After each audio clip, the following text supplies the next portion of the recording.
नमस्कार फ्रेंड्स, आप सभी गार्डन लवर्स व प्रकृति प्रेमियों का आपके ही चैनल गार्डन सीक्रेट्स में हार्दिक स्वागत है।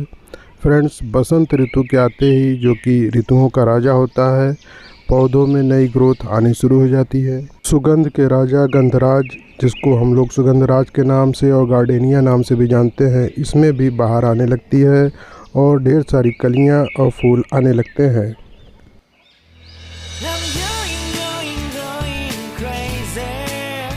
बढ़ती हुई धूप के साथ फ्रेंड्स, फूल के रंग फेड होने लगते हैं और गुलाब का आकार भी धीरे धीरे अब डाउन होने लगेगा। तो अब गुलाब की बारी गई, अब आएगा गार्डेनिया की बारी, यानी कि सुगंध के राजा गंधराज, जिसको अनंता नाम से भी जाना जाता है, इसका समय अब आ गया है। तो आप देख सकते हैं कि मेरे इस गार्डेनिया के प्लांट पे ढेरों कलियां आ गई हैं। तो आज के वीडियो में हम इसी पे बात करेंगे कि ऐसी कौन सा फर्टिलाइज़र दें जिससे कि गार्डेनिया पे ढेर सारी कलियां आएँ और कलियां गिरे भी नहीं और फूल बन के हमारे घर आंगन को महकाएँ। तो आइए जानते हैं वो कौन कौन से तरीके अपनाएंगे हम, जिससे कि हमारे गार्डेनिया अच्छे से फले फूले। फ्रेंड्स, फर्टिलाइज़र के रूप में सबसे पहले मैं आपको ऑर्गेनिक फर्टिलाइज़र बताऊंगा। उसके बाद मैं आगे वीडियो में आपको एक बूस्टर फर्टिलाइज़र भी बताऊंगा, जिससे कि इसकी कलियां गिरेंगी नहीं और फूल बन के ज़रूर खिलेंगी। तो ये जो अभी आप देख रहे हैं, ये मेरा ड्वार्फ गार्डेनिया या मिनी गार्डेनिया का प्लांट है। इस पर भी ढेर सारे फूल और कलियाँ आते हैं फ्रेंड्स, और सुगंध वैसा ही रहता है बड़े वाले गार्डेनिया की तरह, बस फूल का साइज बड़े वाले गार्डेनिया से छोटा होता है और इसमें बर्ड ड्रॉप की भी समस्या कम रहती है। तो ये जो अभी आप देख रहे हैं, ये जो लिक्विड है, ये ऑनियन यानी कि प्याज के छिलकों का लिक्विड है, इसको आप गर्मियों में 1 दिन या मैक्सिमम 2 दिन तक आप पानी में रख सकते हैं। यानी कि 1 मुट्ठी के लगभग आप प्याज का छिलका लीजिए और उसको लगभग 1 लीटर पानी में डिबो कर रख दीजिए। उसके बाद इस पानी को छान के आप अपने गार्डेनिया या अन्य प्लांटों में फर्टिलाइज़र के रूप में दे सकते हैं। तो आप प्याज के छिलके को हल्के में ना लें फ्रेंड्स, इसमें बहुत सारे पोषक तत्व होते हैं, जिनको मैं बताता हूँ कौन कौन से होते हैं, जो मेजर रूप में इसमें विद्यमान होते हैं। फ्रेंड्स, प्याज के छिलकों में फास्फोरस, नाइट्रोजन, पोटेशियम तो होता ही है, इसके साथ साथ जिंक, आयरन, सेलेनियम आदि पोषक तत्व भी होते हैं, जो कि प्लांट के ओवरऑल ग्रोथ के लिए बहुत ही ज़रूरी होते हैं। तो आप इसको हल्के में ना लें। इसका जो लिक्विड फर्टिलाइज़र होता है, ये बहुत ही तेज़ी से काम करता है। जैसे कि अगर हम लोग मिट्टी में डालते हैं, इसके छिलके को दबा देते हैं मिट्टी में, तो उसको सड़ने में और फिर पोषक तत्वों के में बदलने में समय लगता है, पर इसका लिक्विड फर्टिलाइज़र आप डालेंगे तो वो जल्दी ही कारगर होगा और हफ्ते से 10 दिन के अंदर आपके प्लांट में असर दिखा देगा। तो इसलिए लिक्विड फर्टिलाइज़र ज़्यादा इम्पॉर्टेंट है। तो इसको कैसे डालना है, जैसे मैं बताया वैसे ही डालेंगे तो ही आपको इसका असर दिखेगा। तो ये देखिए, मैं लगभग 250 ml के करीब इसमें का जो लिक्विड ये फर्टिलाइज़र है, इसको मैं प्लांट में डाल दूंगा। ये देखिए फ्रेंड्स, इस तरह से मैं इसमें ये चारों तरफ डाल दे रहा हूँ। और इसका आप स्प्रे भी कर सकते हैं, लेकिन उसको अच्छे से छानना होगा, क्योंकि अगर आप ऐसे ही पानी में मिलाकर छानेंगे तो उसकी जो नोज़ल है वो फंस जाएगा, क्योंकि इसके छिलके के बड़े बड़े कण जाके नोज़ल में फंस जाएंगे, आपका स्प्रे पंप भी ख़राब हो जाएगा। तो इसलिए पहले खूब अच्छे से छान लीजिएगा, उसके बाद ही स्प्रे करिएगा। और स्प्रे जब करिएगा तो आप एक हिस्सा लिक्विड फर्टिलाइज़र रहेगा तो एक हिस्सा पानी भी उसमें मिला लीजिएगा। ये जो अभी आप देख रहे हैं, ये मेरा बड़ा वाला गार्डेनिया है और इसमें भी आप देख सकते हैं ढेर सारी कलियाँ आई हैं। और अगर इसको मैं काउंट करूं तो करीब 20 से 25 तक के ये हैं, क्योंकि 20 से 25 मैं इसलिए कह रहा हूं क्योंकि 20 लगभग आपको गिनने में दिख जाएंगे और कुछ छोटे छोटे जो अभी निकल रहे हैं, ग्रोथ ले रहे हैं। तो टोटल 25 कलियां अभी आई हैं और ये जब कलियां फूल में कन्वर्ट होंगी तब मैं इस अपडेट वीडियो बनाकर दिखाऊंगा।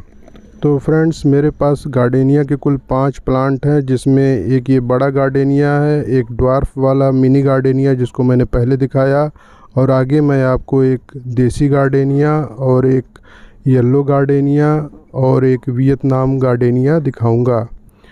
और फ्रेंड्स, कुछ ज़रूरी बात भी हम कर लेते हैं कि जैसे इसमें बर्ड ड्रॉप की समस्या बहुत आती है, तो उसके लिए आप 2-3 चीज़ अगर अच्छे से ध्यान देंगे।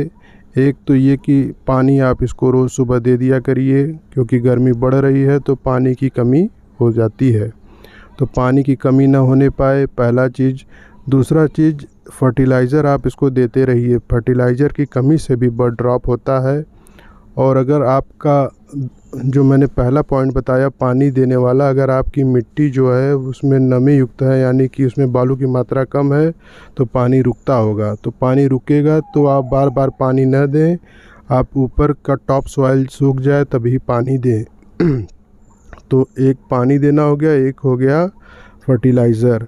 और तीसरा, एक आप लोकेशन का भी ध्यान दीजिएगा कि जहाँ जैसे अब धूप बढ़ती जाएगी, गर्मी ज़्यादा हो जाएगी, तो इसको ज़्यादा धूप भी ना दीजिए। ज़्यादा धूप से भी इसकी पत्तियां जलने लगती हैं और बर्ड ड्रॉप होने लगता है। ये 2-3 चीज़ मेन आप ध्यान रखेंगे तो आपके गार्डेनिया में बर्ड ड्रॉप की समस्या नहीं आएगी। ये जो भी आप देख रहे हैं ये येलो गार्डेनिया है फ्रेंड्स, इसमें भी काफ़ी अच्छी ग्रोथ आ गई है। और अब मैं आपको अपना देसी गार्डेनिया दिखाता हूँ। ये देखिए फ्रेंड्स, ये येलो फ्लावर रोज, ये है देसी गार्डेनिया। इसमें भी नई ग्रोथ आने लगी है। एक कली भी मैं आपको दिखाता हूँ, एक कली इसमें भी आई है। ये देखिए एक कली आपको दिख रही होगी। तो ये देसी गार्डेनिया है, इसमें भी ग्रोथ आने लगी है। तो मैं बात कर रहा था कि 3 मुख्य चीज़ें आप ध्यान देंगे तो बर्ड ड्रॉप की समस्या नहीं होगी। और अगर इसके बाद भी बर्ड ड्रॉप होती है तो आप कमेंट करिएगा, मैं उसके लिए आपको जवाब दूंगा। मैं आपसे पहले पूछूंगा कि आपने क्या क्या कैसे कैसे किया, तब मैं बताऊंगा कि कहाँ आप गलत हो रहे हैं कि आपका बर्ड ड्रॉप हो रहा है। तो ये एक गार्डेनिया मैं और आपको दिखा दूं। ये देखिए, ये वियतनाम गार्डेनिया है। इसकी पूरी पत्तियां गिर गई थी, अब नई ग्रोथ शुरू हुई है। ये वियतनाम गार्डेनिया है, सिंगल पेटल का होता है, वाइट कलर के फ्लावर आते हैं, इसके भी फ्लावर सुगंधित होते हैं। गार्डेनिया के जितनी भी वैरायटी है फ्रेंड्स, सब में खुशबू होती है और बहुत ही स्ट्रॉन्ग खुशबू होती है। तो ये वियतनाम गार्डेनिया है। इसके फूल देखने हो तो शॉर्ट वीडियो मैंने डाल रखा है, पहले आप सर्च करके देख सकते हैं फ्रेंड्स। जो मैंने वीडियो में बताए हैं, इन सिंपल ट्रिक्स को आप ध्यान देंगे तो आपका गार्डेनिया भी अच्छे से खिलेगा और फूल और कलियां दोनों आती रहेंगी। अभी देखिए जो मैं स्प्रे कर रहा हूँ, ये एक फर्टिलाइज़र है जिसको मैं बता रहा था कि बूस्टर डोज वो है, और इसके बारे में मैं अभी आपको बताता हूँ। उसके पहले मैं एक और पूरी बात शेयर कर दूँ कि फ्रेंड्स, इसकी गुड़ाई भी आप महीने में एक बार ज़रूर करें, क्योंकि क्या होता है कि गुड़ाई न करने से जड़ों तक ऑक्सीजन सही से नहीं पहुंचता, जिसके वजह से प्लांट जो है, आप फर्टिलाइज़र देते हैं पर जड़ें अच्छे से उसको इनटेक नहीं कर पाते हैं। तो ये भी ज़रूरी है कि आप गुड़ाई महीने में एक बार ज़रूर कर दिया करें, और अगर 2 बार कर देते हैं तो और अच्छी बात है। तो आप देख सकते हैं कि इसमें छोटी छोटी कलियां बन भी रही हैं फ्रेंड्स, और कुछ पत्ते जो इसके पीले पीले आपको दिखेंगे तो आप जानिए कि इसमें आयरन की कमी है। तो आप क्या कर सकते हैं कि जो पुराने जंग लगे हुए लोहे हों आपके घर में कबाड़ वाले, उनको पानी में रख दीजिए और उस पानी को आप दीजिए, तो आपके जो पत्ते पीले हैं पौधे के, वो आप देखेंगे हफ्ते से 10 दिन के अंदर पत्ते हरे हो जाएंगे। तो ये सब जो ज़रूरी चीज़ें हैं आप इनका ध्यान दीजिए, तो आपकी भी गार्डेनिया में ढेर सारी कलियां और फूल आएंगे। तो अब मैं बताता हूँ वो लिक्विड फर्टिलाइज़र जो मैं बता रहा था बूस्टर डोज के रूप में प्रयोग करने के लिए। तो आप फ्रेंड्स 12-61-0 यानी कि नाइट्रोजन की मात्रा 12 और फास्फोरस की मात्रा 61 और पोटेशियम की मात्रा 0, आप ये वाला फर्टिलाइज़र हफ्ते में एक बार दीजिए। फिर अगले हफ्ते में आप दीजिए 13-0-45 यानी नाइट्रोजन की मात्रा 13 और पी यानी फास्फोरस की मात्रा 0 पोटेशियम यानी 45 पोटेशियम की मात्रा।